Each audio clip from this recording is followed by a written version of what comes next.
Akbar, often hailed as the greatest of the Mughal emperors, was a ruler whose legacy extends far beyond the borders of his empire.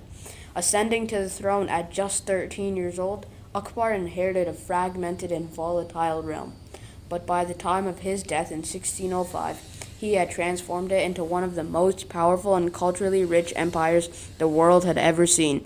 His reign, spanning nearly half a century, is not only remembered for the vast territorial expansion of the Mughal Empire across much of the Indian subcontinent, but also for its enduring impact on India's political, social, and cultural fabric.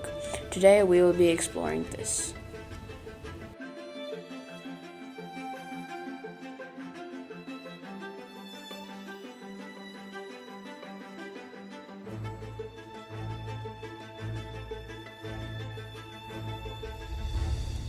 Hello and welcome back to the third episode of the Gunpowder Empire. I'm your host Rayyan Hassan, and today we will be learning about the golden age of the Mughal Empire, in which Emperor Akbar ruled.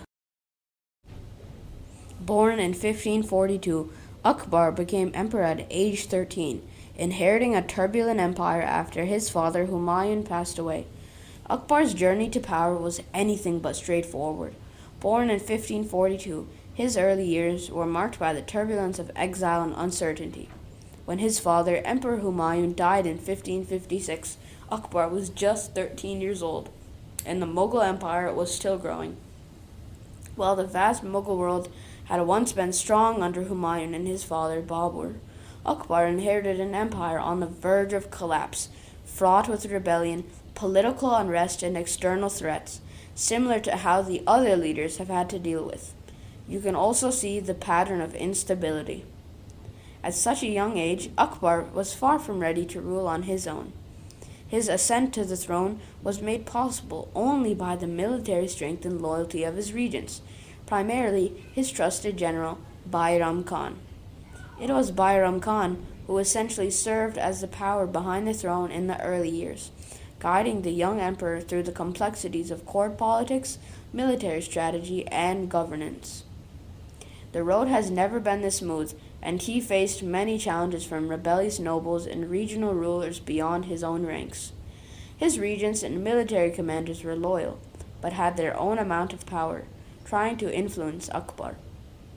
One of his greatest early tests came in 1556 during the Second Battle of Panipat, a pivotal moment that would define his future as a leader.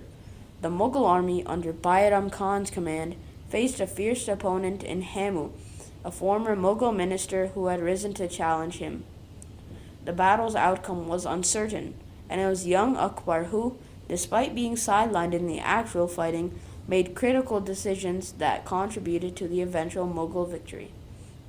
Though Bayram Khan played a crucial role in securing Akbar's reign, the young emperor quickly learned the value of self-reliance. As he matured, Akbar began to take charge, asserting his independence from his regents.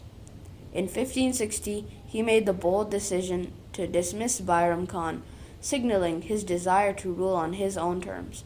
It was a risky move, but it demonstrated Akbar's growing confidence and ability to navigate the treacherous waters of royal politics. This is a sign that Akbar would become one of the greatest rulers of his time. Akbar made many new administrative reforms for a new centralized government, tax reforms, and a fair justice system that became the foundation of Mughal government. Throughout his time, Akbar promoted religious tolerance unlike other leaders, and abolished the jizya tax, or non-Muslim tax, on his subjects and made efforts to learn about other religions. He did not purposely but more synthetically created his own type of beliefs, blending perspectives of Islam, Hinduism, and other religions. Along with creating these new things in integration came new architecture and culture. Akbar's Persianate art patronage led to the Mughal Renaissance, which included the famous creations of Fatehpur Sikri, his residence, and the Red Fort of Agra. The flourishing of literature occurred during his time. The famous Akbarnama by a scribe named Abu Fazl was created, which means the Book of Akbar. Akbar's establishment of a court welcomed new scholars, poets, and intellectuals. Akbar's reign also brought a melting pot of diverse traditions, art forms, and languages, which formed the overall Mughal culture. This also helped play a role in his personal life. In Mughal history, wives of emperors or nobles had very high status in courts and had an imperial harem, which is a segregated institution that housed all imperial women.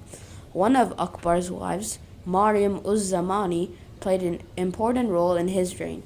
She was the highest rank in the harem, mother of Prince Salim, who the next emperor will be, and had one of the highest military ranks. She was a gracious woman who built mosques and gardens for those who needed it. Akbar's advisors were also very loyal to him, such as Raja Man Singh and Abu Fazl, who both influenced and conquered land for the empire. Akbar was a brilliant commander and expanded into the regions of Gujarat, Bengal, and the Deccan Plateau, where many enemies were. Each particularly had their own hilly, dry, or forest habitat. Akbar's famous alliance with the Rajputs and his ability to turn foes into allies by offering voluntary forgiveness helped forge his path and conquer much of India. In 1605, Akbar passed away from dysentery at 63 years of age, after having served the empire for 50 years. He is widely remembered for the culturally flourishing Mughal Empire he built and new economic stability and lots of territory for the empire. His cultural and political reforms still resonate within India today. Many have said Akbar wasn't just a conqueror of lands. He was a conqueror of ideas, of hearts, and of a future that would transcend his time.